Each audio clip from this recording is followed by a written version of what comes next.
Ah, du soleil, bordel.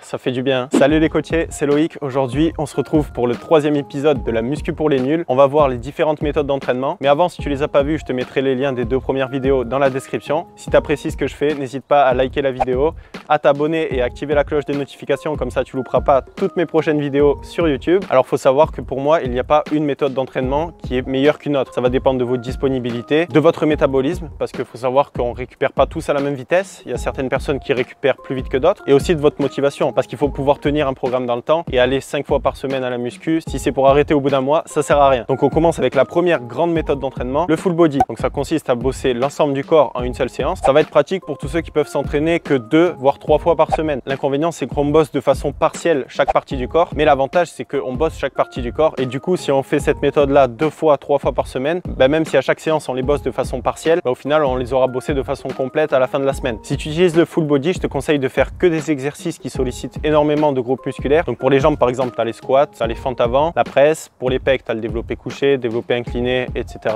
Pour le dos, les tractions, le rowing, les tirages. Pour les abdos, le gainage, etc., etc. Après, ce que je te conseille de faire, c'est de changer d'exercice. Supposons tu vas 3 fois par semaine à la musculation pour faire du full body. À la séance 1, tu vas faire des squats. À la séance 2, tu vas faire des fentes avant. À la séance 3, tu vas faire de la presse. Ça va te permettre de 1, de pas te lasser. De 2, de bosser sous différents angles, parce que si tu fais toujours le même exercice, il y a certaines parties de ton corps qui vont être sous-sollicitées et certaines parties qui vont être sur-sollicitées. Et de 3, ça va te permettre justement d'avoir un travail complet des muscles. Ensuite, tu as le half body. Moi, c'est une de mes méthodes d'entraînement préférées parce que tu vas travailler à chaque fois la moitié du corps. C'est pour les gens qui déjà peuvent aller à la salle un petit peu plus. En général, ça va être 4 fois semaine. 2 séances pour le haut du corps, 2 séances pour le bas du corps. Ça va te permettre de travailler plus en profondeur tes muscles que lors d'un full body parce que du coup, tu auras plus de temps à consacrer à chaque partie musculaire. Donc, tu vas pouvoir mettre 2 voire 3 exercices par groupe musculaire. Et le gros avantage de cette méthode, c'est que tu vas éviter d'avoir des déséquilibres entre le haut du corps et le bas du corps parce qu'à chaque fois, tu vas faire 2 séances pour le haut du corps, 2 séances pour le bas du corps. Après, tu as le split. Donc ça consiste à bosser un seul groupe musculaire ou 2 groupes musculaires par séance. Par exemple, tu vas faire une séance pour les pecs, une séance pour le dos, une séance pour les cuisses, une séance pour les abdos, une séance pour les bras, etc.,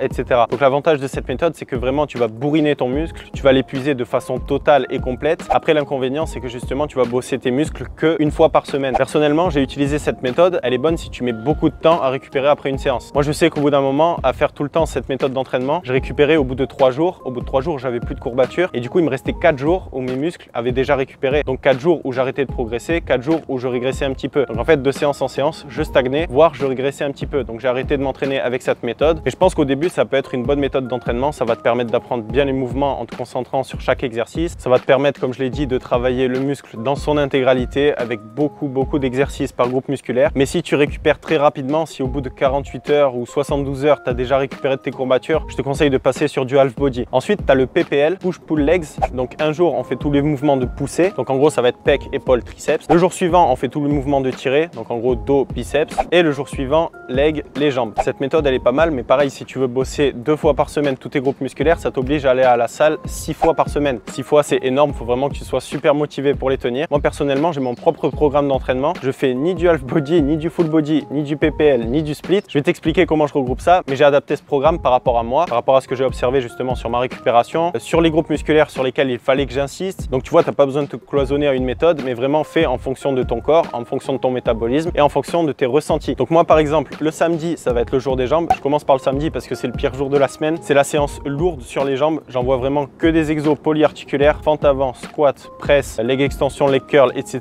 Je me bourrine les jambes. Je redoute le samedi comme la peste parce que vraiment, c'est une séance qui est très coûteuse énergétiquement. Donc le samedi, je fais jambes et les lombaires. Le dimanche, je vais faire pec dos, abdos. Quand je parle des abdos, c'est le grand droit de l'abdomen et les transverses. Le lundi, jour de récup. Mardi, si je me sens un rappel jambes, en général, je le fais pas parce que je suis mort. Je mets 5 jours à récupérer de ma séance jambes, donc je fais pas de rappel jambes le mardi. Mais quand je me sens, j'en fais avec par exemple du soulevé de terre, de la presse, des exercices où je vais pas spécialement charger lourd, mais où je vais chercher à contrôler le mouvement, à dessiner mes muscles, à faire un petit peu plus de répétitions. Donc le mardi, soit un rappel jambes, soit une séance cardio, soit repos si vraiment je suis mort. Le mercredi, on renvoie une séance pec dos abdos. Le jeudi, bras, épaules, obliques et le vendredi, repos. repos. Donc tu vois, j'ai scindé mes abdos en 3 jours. En gros, tu as le jour des jambes où je fais les lombaires, tu as le jour pec dos où je fais les abdos et tu as le jour bras épaules où je fais les obliques. J'ai trouvé que c'était une bonne manière de répartir ces abdos parce que sinon on les bâcle à chaque fin de séance. Donc là, à chaque séance, je mets 10-15 minutes d'abdos, ça suffit amplement parce que du coup, je les travaille plusieurs fois par semaine. Voilà, j'ai trouvé que c'était une méthode qui était bien adaptée à mes performances, à ma récupération. Après, je suis pas cloisonné à cette méthode-là. Si j'ai envie de changer de temps en temps, je change, il n'y a pas de problème. Voilà pour cette vidéo. J'espère qu'elle t'a bien renseigné. Si elle t'a plu et que tu veux me soutenir, pense à la liker et à t'abonner. Dis-moi dans les commentaires s'il y a un sujet que tu as envie que je traite dans mes prochaines vidéos. Et moi, je te félicite parce qu'aujourd'hui, tu t'es repris en main et tu vas devenir super balèze.